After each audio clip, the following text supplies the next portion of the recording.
more must be done to ensure people affected by major tragedies such as the Hillsborough disaster aren't failed in the future. The Joint Committee on Human Rights has published a report on proposals for a Hillsborough law which would make it a legal requirement for public bodies to be open and honest in their dealings with victims. Campaigners want its introduction to be a priority for the next government. Our North of England correspondent Judith Moritz reports. Today's report found that institutional defensiveness within public authorities has remained a problem, hindering efforts to establish the truth. It cites the inquiries into the post office and infected blood scandals, the Manchester Arena attack and the Grenfell fire as examples. A Hillsborough law would include a statutory duty of candour for all public officials and would guarantee legal funding for bereaved families at inquests and inquiries involving state agencies. Campaigners for it want to prevent a repeat of the experiences of the families of the 97 Liverpool fans who were killed in the 1989 Hillsborough disaster. The committee recommends the introduction of the measures included in the proposed legislation. The International Court of Justice will today issue its response to a request by South Africa to order a ceasefire in Gaza.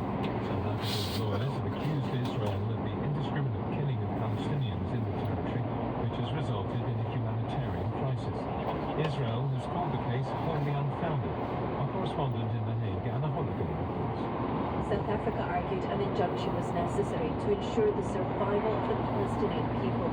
It also asked the judges to compel Israel to grant unimpeded access to Gaza for UN officials, humanitarian aid agencies, investigators and journalists. Ahead of the hearing, an Israeli government spokesperson said no power on earth will stop Israel from protecting its civilians and going after Hamas in Gaza.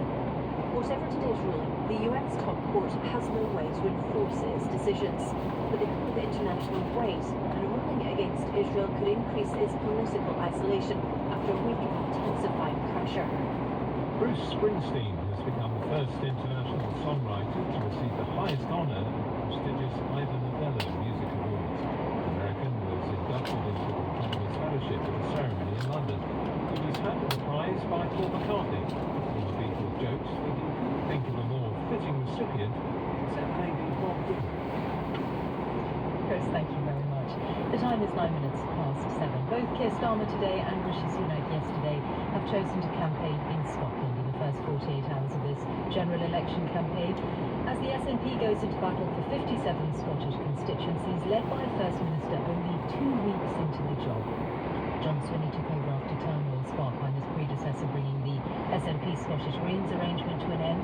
His deputy, Kate Forbes, joins us now from just outside Inverness. She's also the Scottish Government's Economy Secretary. Good morning, Kate Forbes.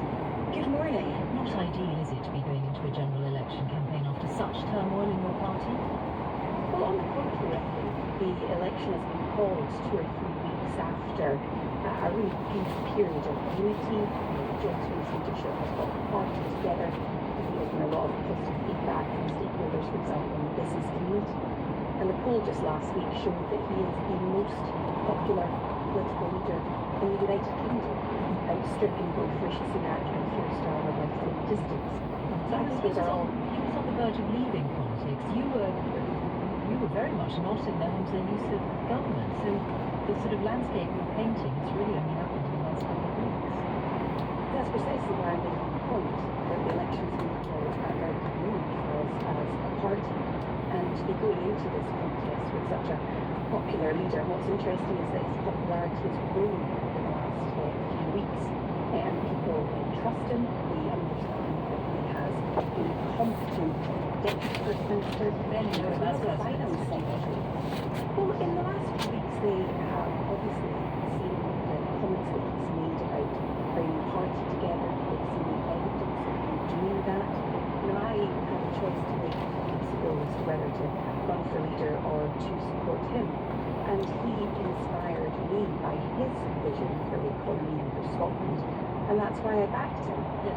This is an election to take that message of hope and change across the country. Okay, this is an election for Westminster seats, of course. What does John Swinney mean by calling the 4th of July Independence Day? Well, I think you'll find that that's when Americans celebrate it. Is that what he meant? He didn't. Is that what he's saying to Scottish voters on July the 4th, Independence Day? Did you see him give those comments because he said it with a bit of a wry smile. And it is, of course, Independence Day in America, and you will know that as a party we strongly believe in Scottish independence. So the opportunity is too big to pass up in drawing parallels. But it doesn't lead to anything close, getting you anything closer to Scottish independence, does it? There's a couple of opportunities for us in the coming election. The first is that we know voters want change, and both the Conservatives have 14 years to illustrate how poor the change has been that they've effected in Scotland, and the lack of inspirational change offered by Labour allows us to talk about the need for systematic change that's required. We take the fact that so many Scots live in fuel poverty when we know that we have great energy resource, and what's broken there is the energy system. That is obviously presided over by Westminster. So the point we're making is real change has to come from systematic change, and that requires often a better future with decisions made about Scotland, made by people in Scotland. So I think that the campaign offers us the opportunity to set out a real perspective for change, and not just a sort of broken Westminster consensus that flips between Tories and Labour. And as Johnson said yesterday, Labour government will always followed by a Tory government, which usually lasts longer. Speaking of change, are you now personally fully reconciled to the legislation that would allow someone to self-identify their legally recognised sex?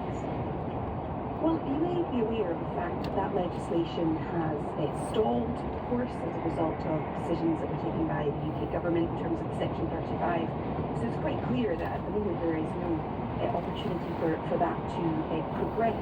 But in terms of the wider point, when you join government, as I did, and it was a conscious choice to do so, you are bound by collective responsibility, and I think that is where you need to be First Minister in that regard. It's quite a change in your beliefs, isn't it? Because we now do have confirmation from the Scottish Government, led by John Swinney, that its position remains that it wants to see the legislation, SNP-initiated legislation, take effect. You were not a supporter of that legislation, so are you now? Well, that legislation cannot progress. Either way, whatever way you frame the question or ask the question, that legislation cannot currently progress. That legislation received, obviously, a majority of support in the Scottish Parliament. It is currently at a standstill.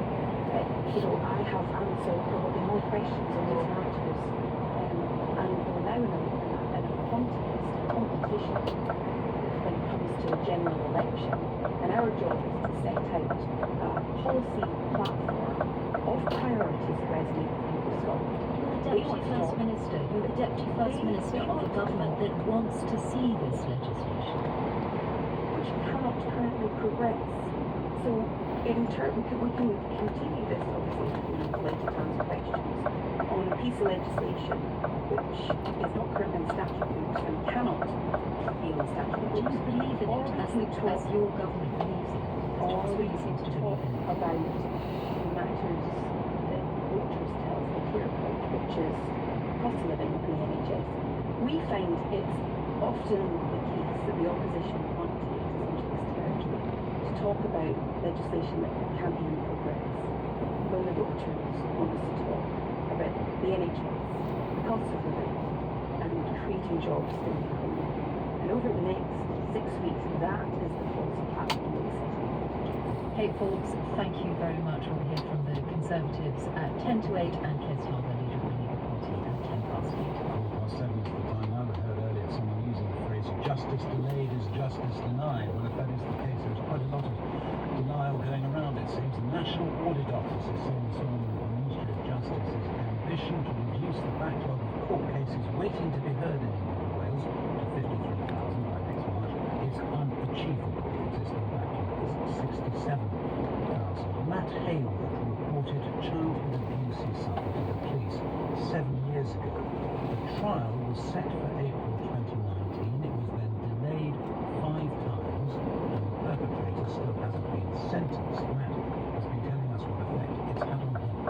The sheer delays in going through the court system are a huge impact on it's a very difficult thing to do in the first place and to come to terms with. I'm very fortunate. I had huge support from my wife and my children, you know, that really did keep me going. When you're going into the court system, into a trial like this, you put your life on hold, and those dates keep getting pushed back, and they don't just get pushed back by a week to month, they get pushed back by years. That's very hard. It almost seems that there isn't a lot of justice when it's having that kind of effect on you and your family. Let's talk to Mary Pryor, PC, Vice Chair of the Criminal Bar Association, is online. Good morning to you. And he's right, isn't he? And he's not the only one. He's right that delays in the criminal justice system have a very significant impact on victims of all offences, but particularly victims of sexual offences. And what the National Audit Office is saying is that it is unrealistic to expect that the target for serious cases, Scotland and will be met. There has been, we covered it on this programme, a specific effort, hasn't there, with sexual offences to speed up those areas. Is that having an impact?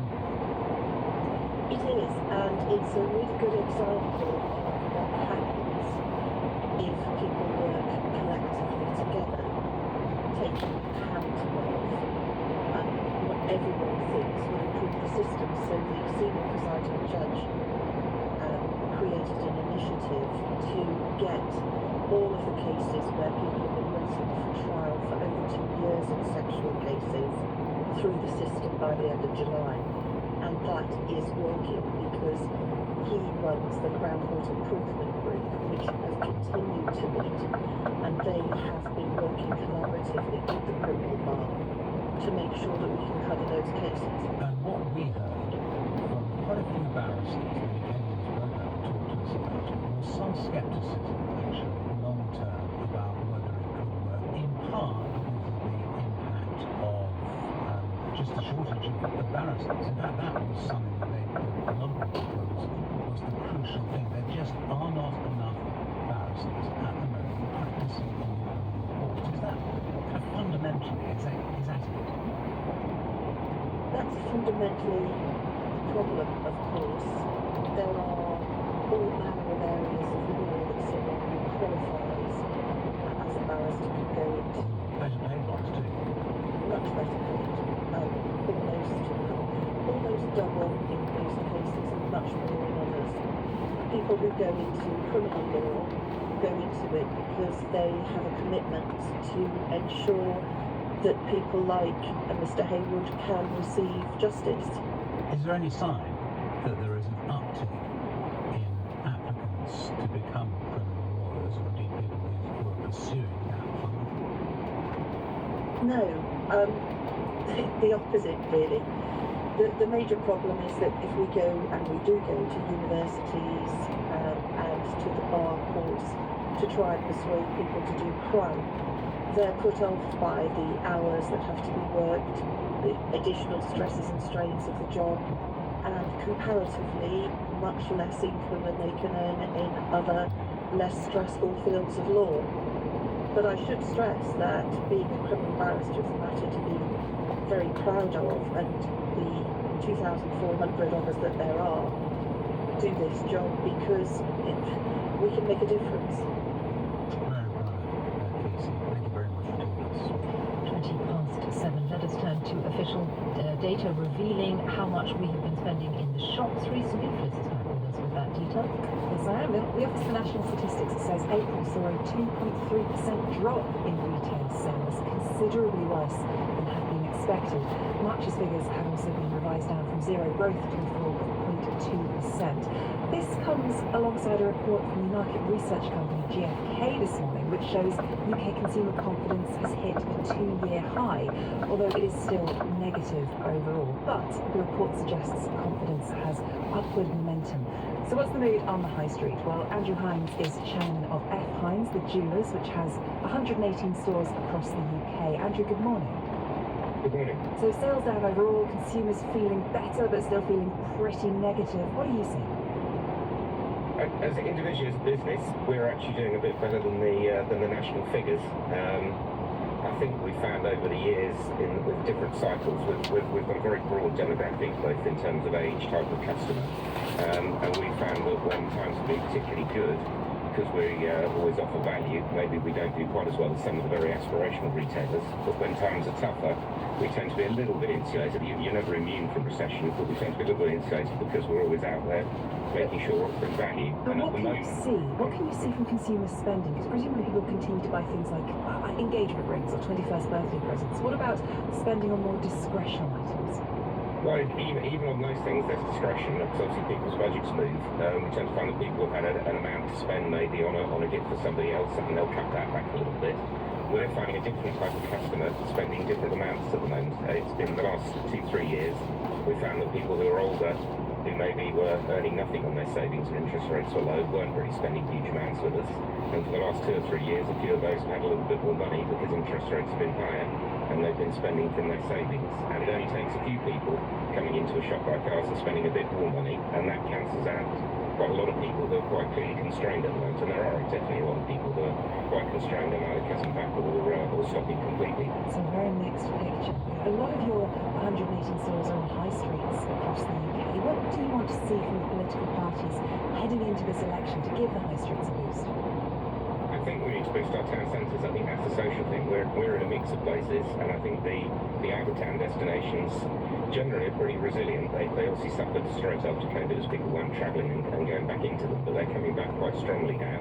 And what we feel as a business is that the heart of our communities are the high streets, and business rates are an old chestnut that we always go back to. They are a ridiculous burden given the amount of money you might expect to take from some high streets. They're gradually coming down a bit, but only as values of properties come down, which obviously is reflecting the fact that these high streets are doing a lot less business. The multiplier isn't coming down at all, so the burden is still there. Andrew Hines, thank you very much indeed for joining us. Now also, in the last few minutes, it's been announced that Coventry Building Society will acquire Cooperative Bank for £780 million in cash. Thank you very much, Liz. Just a quick word on the fact that quite a lot of you have written into us asking if we are still planning on running the Today Your Election series. We've advertised quite a lot on the programme. In recent days, it's the chance to guest edit a section of the programme to put forward your ideas, and the answer is, Justin? Drum roll. We are still running it. So the successful ideas won't get onto the programme before the election. Of course, they will allow us to cover some of the issues you care about. Whoever's in government when we broadcast them in the autumn, because of course the election is not the end, it is the beginning in a sense of all sorts of things. So you can still get in touch. Yes, you can. You need to get into a team of between 2 and 6 people. Send us your idea. bbc.co.uk/today has all the details and the terms and conditions, and the deadline for entries remains the 31st of May. So if your idea is in progress, keep going to the same time frame, or you've got a week to get it together, and we will then work on those ideas and put them together for the autumn. It will be exciting, not just the election, but what comes on. 7:25 is the The battle for the Kharkiv region of eastern Ukraine is continuing. Ukrainian commanders have been reporting street fighting in one town, and Russia has been saying that it has taken another village in the nearby Donetsk region. Well, Jeremy Bowen, our international editor, is in Ukraine at the moment and joins us live now from Kharkiv itself. What have you seen so far, Jeremy? Hello. Jeremy? Yes. Hello. Jeremy, can you hear me? I can now. I lost you when you were introducing me. I'm in Kharkiv, as a matter of fact. I don't know if you're saying. I did say you were there, so I'm glad you are there in the place that we said you were. What are your impressions so far? Well, at the moment, I'm at the beginning of a funeral for a policeman who was killed evacuating civilians from the front line town of Vovchansk, where a lot of the fighting is going on. Really, it's an unbearably solemn and sad occasion here for the people. Several hundred policemen, the families, an open coffin. You had the feeling really of people who are in this very much for the long haul, who are in for them, an existential struggle for their nation. And, there's a sense of determination that yesterday I was at not far from here, a place which was hit by Russian missiles. And then you also get this feeling from their point of view that they're quite defenseless in many ways, because that Russian fusillade of missiles, they weren't able to knock any of them out of the air because they don't have the air defense that they would like to have. From the people you've spoken to so far, Jeremy, is there a sense of despondency that in this part of Ukraine they feel that they're really up against it? Yeah, I think that's correct. I think they feel they're in a really difficult struggle here. They say they've stabilized the front line. They've moved some more experienced units, but they're also very aware that what the Russians are trying to do is to stretch out what are already, quite thinly manned positions to make it easier for them to attack elsewhere, particularly southeast of here in the Donbass area, where they are still pushing hard and where the Russians are claiming to have taken more villages, and certainly they've had more movement there from the Russian point of view than they've had for many months, and that's because the Ukrainians don't have the soldiers that they require, and they don't have the heavy artillery, and they don't have the air defenses, so the Russians are able to use their air force in a way that they weren't able to earlier in the war. So for the Ukrainians, and this comes from President Zelensky down, they're in a very, very difficult position at the moment, because even though the Americans have okayed that those deliveries of weapons, it's going to take weeks and months for them to get here to make a difference. And when the front lines are in such a state of flux as they are at present, and I know you've obviously reported from Ukraine a lot in the last couple of years, what does it mean for what you are able to do and where you are able to go safely? Well, there's nowhere safe in the front line, that's for certain. And here in Kharkiv's a big city. It's pretty battered. There's a lot of damage from the last couple of years, but people are functioning. The city functions. There are shops open. There are cafes open. But I think people are very conscious that they're living in a very wholesome reality, because it's only about 20-30 kilometers from here. There's heavy fighting happening. And they get a feel for it here because there are pretty constant alerts going on while they were having paying their respects to the coffin and the dead policeman. People's phones people have apps on their phones when air raid alerts get sent by the phone company, and all that was mingling with the very solemn adagio that was playing as they put the flowers down and look for the last time at their dead colleagues. So, war is an absolute reality here, and while life in the city is able to function and continue, it is at a very diminished level, and it's totally dominated by the war and the increasing pressure coming from Russia, because Russia is not far from where we are. Jeremy Bone in Kharkiv, thank you. 29 minutes past 7 to Devonstone. Morning again, Justin. The French Open starts on Sunday with all eyes on the 14-time champion Rafael Nadal and what is expected to be his farewell to the tournament. The BBC's tennis correspondent Russell Fuller joins us from Paris. And Russell, what a tough draw for Nadal. He faces one of the favourites for the title in the first round. It could not have been worse, Derek. He will play Alex Zverev, who is the 4th seed, a man who won the title in Rome just last weekend, has been in the semi-finals at Roland Garros for the last 3 years. I think probably even worse than playing Novak Djokovic, Carlos Alcaraz or Yannick Sinner in the first round, because they've either had injury problems or have been out of form. And Nadal needs matches. He has not had the matches he would wish to have on clay, because his final year on tour has not gone to plan injury-wise, and he certainly would have been hoping for an easier draw in the first round, maybe somebody outside the top 100 in the world to be able to ease through the gears in the first week. Fair to say the men's draw is pretty open overall. Novak Djokovic, Carlos Alcaraz and Yannick Sinner all come into the tournament, don't they, Russell, having not played much recently? Djokovic has been playing sparingly. Unusually, he's playing in Geneva this week, where he's in the semi-finals today. That doesn't often happen a week before a Grand Slam, but he needs matches, and was hit on the head by a water bottle in Rome when he was signing autographs for fans. It slipped out of a fan's rucksack, and that caused him quite a few problems for a few days. And he's 37 now, and we should remember that even Roger Federer didn't win a Grand Slam title at 37, and Nadal hasn't so far either. And then when you look at Alcaraz and Sinner, they've both had injury problems. James Alcaraz with his right forearm and Sinner with his hip. In the women's draw, the world number one Iga Swiatek appears to be the clear favourite once again. Can anyone stop her? Aryna Sabalenka, the Australian Open champion, is the obvious answer, although she did lose the two finals they played recently on clay in Madrid and Rome. But they're the top two seeds, so they couldn't meet until the final.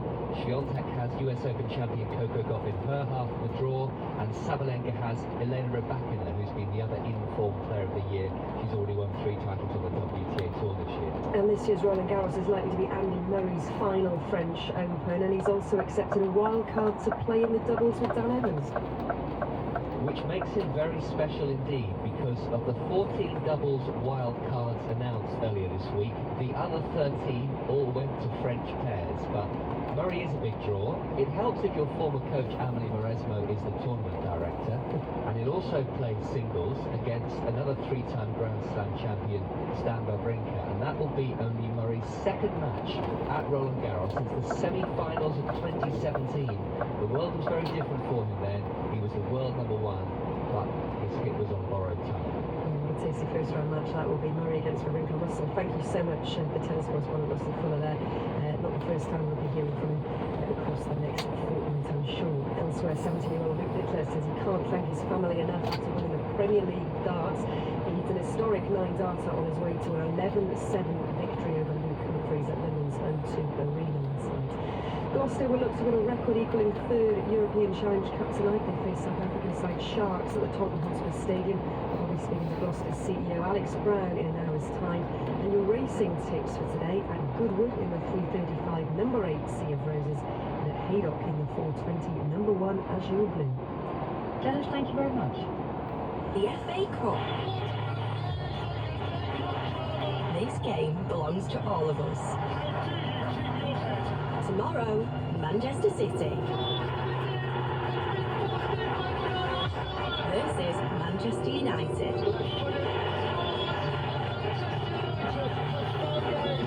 The FA Cup final, tomorrow. Listen on Sounds, watch on BBC iPlayer.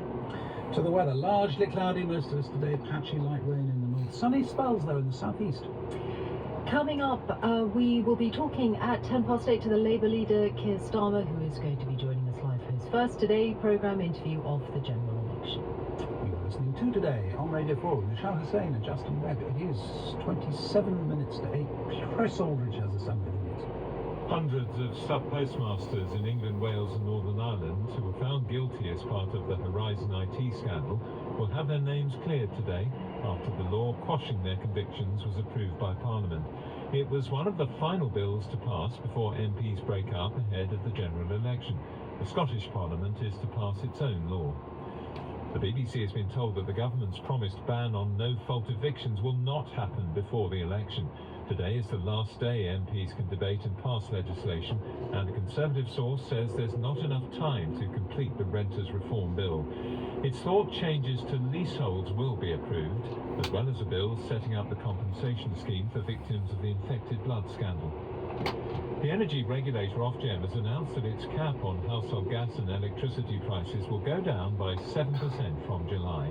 That means the average household will pay £1,568 a year for their energy bills. The Conservatives say they will retain the energy price cap if they win the election in July. Labour is pledging to bring down energy bills for good and says creating a new firm, Great British Energy, will help invest in clean power. The Foreign Office says it's in contact with the Spanish authorities after a building collapsed in Mallorca, killing 4 people. 16 people were injured. There are no reports of any British people being involved in the incident. A group of MPs and peers says more must be done to ensure people affected by major tragedies, such as the Hillsborough disaster, aren't failed in the future. The Joint Committee on Human Rights has published a report on proposals for a Hillsborough law, which would make it a legal requirement for public bodies to be open and honest in their dealings with victims. Judges at the International Court of Justice will today issue their response to a request for them to order a cessation of the war in Gaza. Lawyers for South Africa had argued an injunction was necessary to ensure the survival of the Palestinian people. Israel has dismissed allegations of genocide as baseless and says no power on earth can stop it protecting its citizens.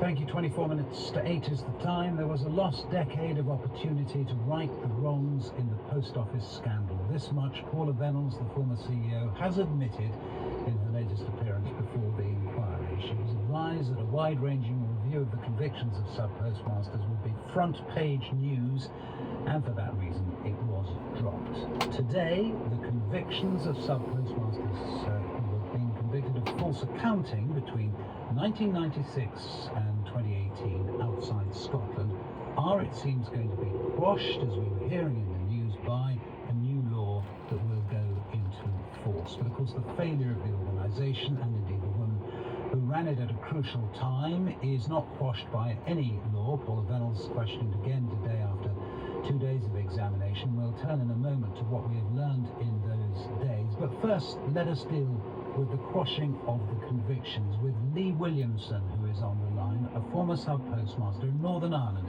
who was wrongly convicted and would now be cleared by the bill. Mr. Williamson, good morning to you. Good morning. If it happens, your thoughts? It's really a burst of conflicting emotions. Overjoyed and very grateful that this day's actually arrived, and we're going to have our convictions exonerated. And then the anger bubbles below that it has taken away 12 years of your life. But really, the overriding emotion is absolute joy and gratefulness that it's actually here and been pushed through at the last minute. Well, at the very last minute, because there was some suggestion that maybe it wouldn't happen, but it seems that it is now, and that in itself must have added to this kind of, I don't know, the tension that you have felt all these years. The tension and the anxiety has been a real roller coaster since January, since the airing of Mr. Bates versus the Post Office. The speed at which this has all progressed has been really, it has been surreal. When were you convicted, and what happened to you?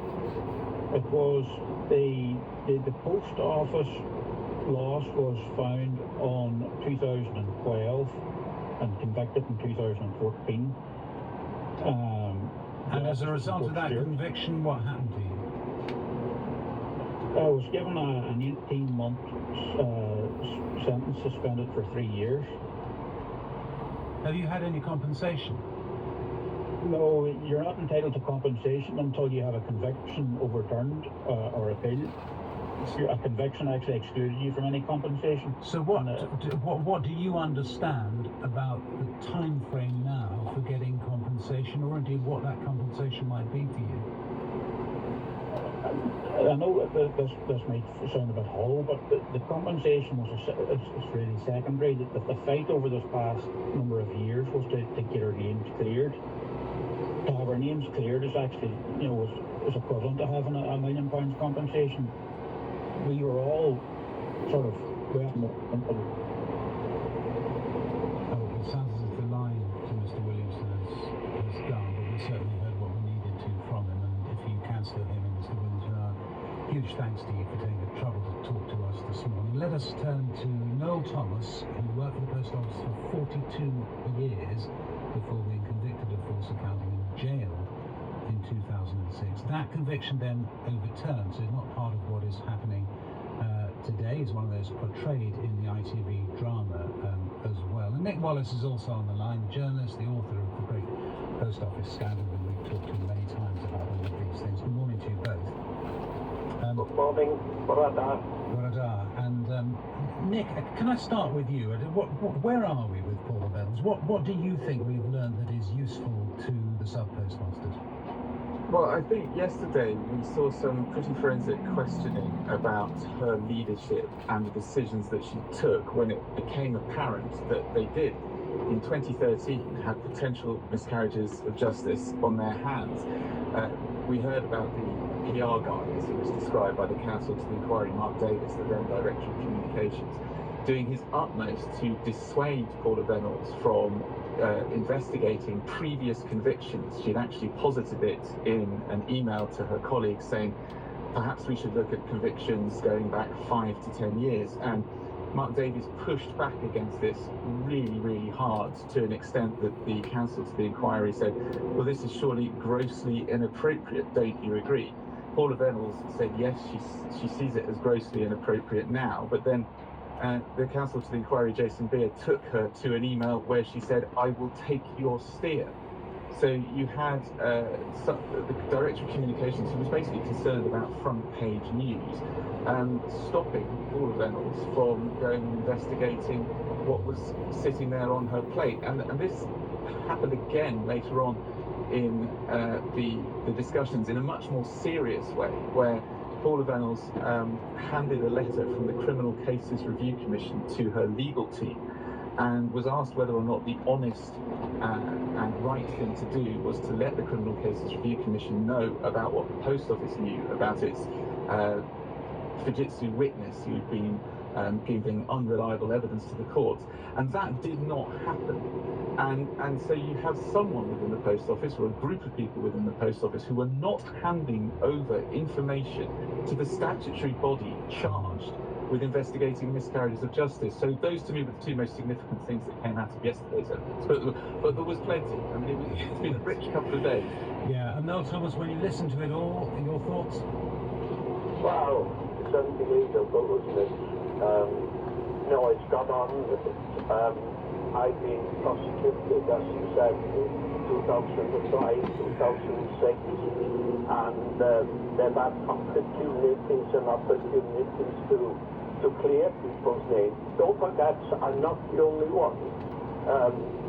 You know, as a team, we managed to conquer this, but it's taken so much money being thrown at it over the last 20 years, really, and it's taxpayers' money, and these people just don't care, they just covered it up. When you look at Paula Reynolds there, giving her evidence and being questioned, do you see someone who you think now is giving a full account that explains to your satisfaction what happened or not? No, she doesn't. But, you know, in my history, I was prosecuted in the Royal Mail. There was a tendency in the years that I worked for Royal Mail of promoting people that would look after the brand. But they were after people that were loyal and not ability, if you know what I mean.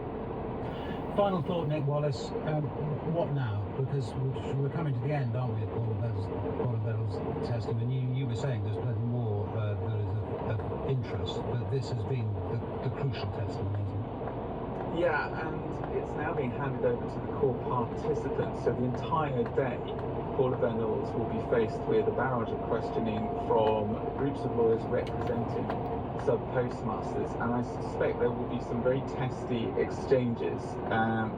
It did get a little bit tense over the last couple of days when Julian Beer came. The inquiry was drilling down into many of her responses. I think it could get even harsher today because there are sub-postmasters who simply are not standing for some of the explanations that Paula Reynolds has been given, and they are able to instruct their representatives to pick up particular issues that they want examining. So I imagine it will be quite a busy day. Nick Wallace, thank you very much, and Noel Thomas as well. The time is 7:45. Bruce Springsteen received a major songwriting honour last night, a fellowship of the Ivors Academy at last night's Ivor Novello Awards. It came alongside a gentle roasting from the previous recipient who handed in the honour. He's known as being the American working man, you know. But he admits he's never worked a day in his life. It's true. Well, there was more of that for the boss from Sir Paul McCartney. Colin Patterson, our entertainment correspondent, was there. How did he take it, Colin? Well, some unusual about the Ivors is they are not broadcast anywhere. That's why that audio was just taken off someone's mobile phone. It was this one got from social media there. We were told we were not allowed to record anything. But Paul McCartney was the surprise presenter of this this fellowship award to Bruce Springsteen, and he went for joke after joke after joke. He had the room in stitches. He started off by saying, unlike Bruce Springsteen's gigs, I'm going to keep this short. He then said could not think of a more fitting recipient to be the first person to receive this award who was abroad, except for maybe Bob Dylan, or Paul Simon, or Billy Joel, or Beyonce, or Taylor Swift. And then he said he'd been spending some time thinking about how Bruce Springsteen would have fitted into the Beatles, and said, well, when it came to talent, he definitely had been in the top 5. And Bruce Springsteen was obviously loving this because Paul McCartney is one of his ultimate heroes. He flew to play with Paul McCartney when he headlined Glastonbury, and when it was his turn to speak, he reminisced about how it was almost 50 years since his first show in London at the Hammersmith Apollo, a famous gig back in 1975, when there was a huge sign put over the Apollo saying, is London ready for Bruce Springsteen? And last night Bruce Springsteen said when he got to the Hammersmith Apollo in 1975, he thought, if London isn't ready for a cheeseburger, I don't think they're ready for me. Because he said when he went, all he eats fish and chips in those days, he couldn't not get a burger. Some very entertaining night. Changed in more than one way. Dashed from Sunderland, finished his speech by playing Thunder Road in an acoustic version, left to a standing ovation. Colin, thanks very much. And there's more of last night at the Ivors on the BBC News website. It seems nothing is off record for us. 13 minutes to 8 is the time for Thought for the Day this week. This morning, the Reverend Jane Manfred. Good morning. October 2019. I'm walking into a busy A&E department with my 15-year-old daughter. I'm propping her up as we walk, half dragging her because her legs keep giving way. I can't hold her anymore, and she collapses onto the floor. At once she's surrounded by medical staff. The scene blurs in confusion in my memory, like a VHS tape on a machine that needs its head cleaning. Now we're in a cubicle. The skin is flushed, the temperature through the roof, and she starts to vomit. They managed to put a line into her hand. Her heart rate is dangerously high. Tests later confirmed sepsis, and I don't want to remember anymore. On Wednesday, Conservative politician Craig McKinley entered the Commons to jubilant and delighted applause across the House. Dubbed the Bionic MP, Mr McKinley developed life-threatening sepsis last year, which led to the amputation of both hands and feet. As he himself has said, the price for living in his case was serious disability.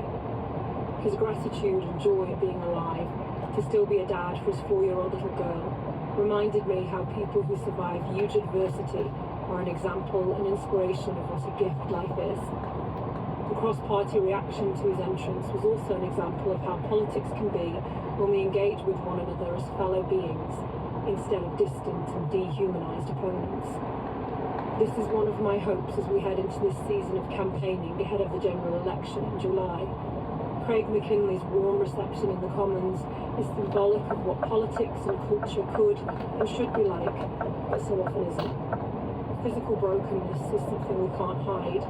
It's there for all to see, and we can't help but react to it. But what a life of faith has taught me is that unseen inner brokenness is something that's shared by every one of us, including all the politicians on the ballot papers.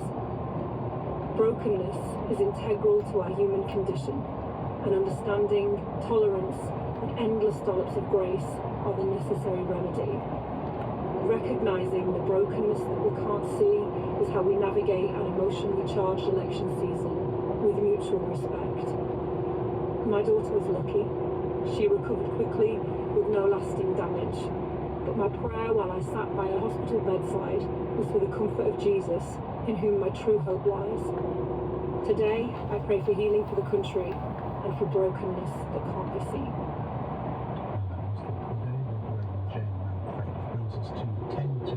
Energy is almost certainly going to be a big part of the political debate today because the energy price cap has been reduced. That means the amount charged per unit of gas or electricity is going to come down from July. A typical household's annual energy bill falling to £1,500 £268 a year. It's the lowest for 2 years. What's the government saying about the state of energy pricing? Also, though, about the industry as we go into the election campaign. I've been talking to the Energy Secretary, Claire Patino. We started with the cap figure announced at 7 this morning. Well, firstly, this is welcome news for families. So this is the second big cut that we've seen this year.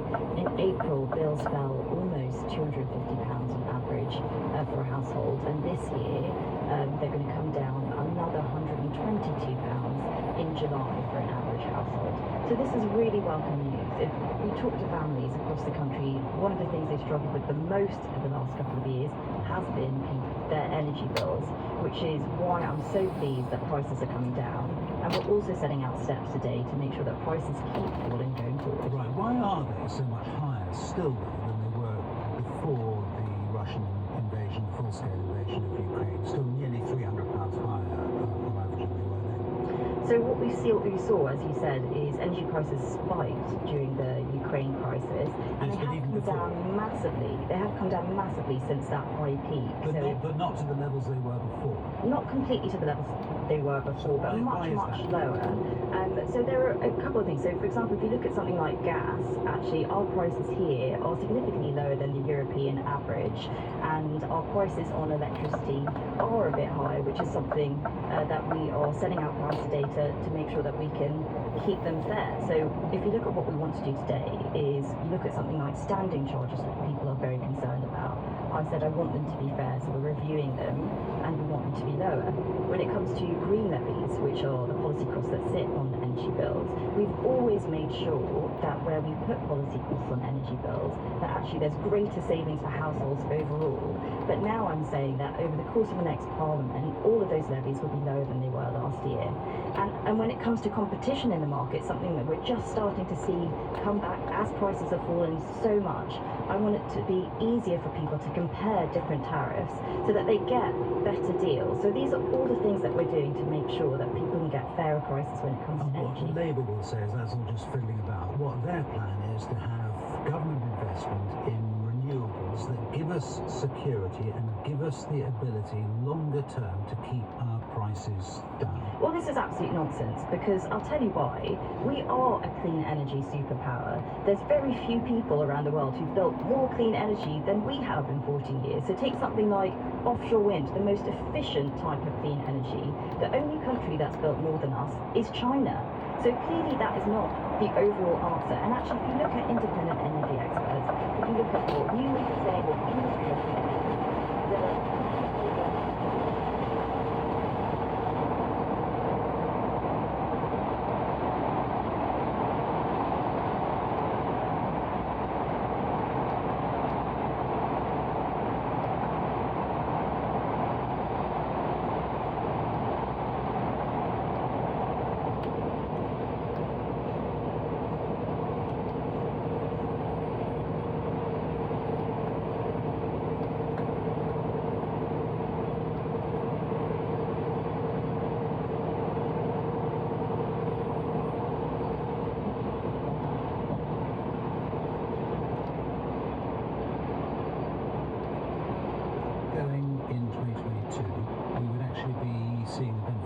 So I disagree with that, and no major political party is arguing for that, and our position is that the science at the moment is not proven that it protects communities. But as I said, if you look at what we've done, we've brought online a record amount of clean energy. We have set up the largest expansion in nuclear, something which I'm really passionate about going forward. We're going to be at the forefront of factory-built nuclear power, much cheaper, much more efficient. We'll be one of the first countries in the world to have that. That's all about energy going into our system. And on the other side, what I'm driving today is more competition and fairer prices for people. And that's something that I've been doing since I've been imposed, whether it's pump watch for motorists or making sure that we can have better comparison between different tariffs, or the reforms that we're bringing in when it comes to electricity so that people can get off-peak electricity prices, saving households on average about £900. We want to make sure that when it comes to people's energy, that people in this country have a secure future. Okay, a wider point about the general election, Rishi Sunak stands in Downing Street and says, we will ensure the next generation grows up smoke-free. And now we're here, we can't get that bill through Parliament before it is prorogued, before Parliament is done for. That projects, doesn't it, actually, if you look at the smoke-free generation, he took a very bold decision to do something which, let's be honest, it was controversial. It was controversial in certain quarters. He hasn't done it. I think what he's done is won the argument on it, and that is exactly what Rishi Sunak is like as a politician. I've known him a long time, Justin, and the whole time I've known him, he's been the kind of person who does take on big arguments. Yeah, and he was passionate about it. In a sense, that's exactly my point. He was passionate about it, really believes in it so much that in the rain there in Downing Street, he mentions it. And now we're here today. It's not going to happen. Well, it can't because it's a free vote, so that's how Wash-Up works. But like I said, one second, I think this is important. Can I just challenge you on that? It could have happened. I mean, impossible in a day. Labour say they wouldn't have opposed it. You could have got it through. Well, he's taken it, as I said, he's taken it massively forward, and I think he's won the argument about it. And as you know, politics is about arguments. So I'm sure that in the future will happen. I know that if we're re-elected, he'll bring it back. And as I said, it is a series of steps that he's taken, whether it was to tell people that inflation was coming and that it was going to be a problem, whether it was all the steps that he took as Chancellor during the pandemic to protect people's jobs, or whether it's all the steps that he's taken now to make sure that the economy has been stabilised. He is the kind of politician who takes bold action, and the smoke-free generation was just another example of that. Get stuff through again. No fault evictions not going to go through. It's something that was in the Conservative manifesto in 2019. It was opposed by some Conservative backbenchers. They seem to have managed to stop it in spite of Rishi Sunak and the rest of the cabinet wanting it to happen. Again, it projects weakness, doesn't it? No, this is exactly how Wash-Up works. It happens every time we prorogue Parliament, as you will know, Justin. And actually, if you look at what we've done, we've taken enormous steps forward when it comes to the economy. Yeah, but it was in the manifesto. That's the point. You promised the British people in 2019 you would do this thing, and you've not managed to do it. Well, we've got very far, and like I said, with all of these things, we've won the argument. We're asking to be re-elected now. And if you look at, renters reform, we've built 500,000 affordable homes across the country. And when it comes to cost of living, which is one of the reasons we wanted to put forward these reforms, again, we've taken extraordinary steps. Just look at my area. In the height of the crisis, we paid half of people's energy bills. That was worth something like £1,500 to the average household. And now we're seeing energy bills falling. And as I said, I set out plans today to look at things like standing charges and green levies. And that's why we're asking people to stick with our plan, because we want to keep delivering for people, making sure that whether it's cheap energy, whether it's the economy, whether it's all the other things which are important to people like immigration, we want to keep going and keep delivering for people. Claire Coutinho, thank you. Thank you. Darren Bett now with the weather. Thank you. It's a bit drier today. Scotland, Northern Ireland, Northern England, Wales and the Midlands still looking cloudy. There's still some rain and drizzle this morning. It should tend to die out. Most places dry in the afternoon. Temperatures in light winds 13 to 16 degrees. It'll be warmer further south across southern England, where we'll see the best of the sunshine and maybe some late sunshine developing in South Wales and the South Midlands. One or two showers in the southwest of England. Sunnier skies in the southeast. Here temperatures 18 or 19 Celsius. Thank you very much, Darren. To Alex Forsyth now. Good morning, Alex. Good morning. Well, it's only the second day of campaigning. Can you believe it? And already so much to discuss. And to do that, we will be in Gairloch in the Northwest Highlands. Joining me there, we have quite the lineup. The Secretary of State for Scotland, Alistair Jack, Scotland's Deputy First Minister, Kate Forbes, on your programme a little earlier, the Labour Party Chair, Annalise Dodds, the Lib Dem Scotland spokesperson, Christine Jardine, and the co-leader of the Scottish Greens, Lorna Slater, who's still got a few tickets left. So if you want to come and be in the audience and put your question to any of them, just go to the BBC Any Questions website where you can find the details. And if you can't make it in person, then you can always listen live at 8 p.m. here on BBC Radio 4.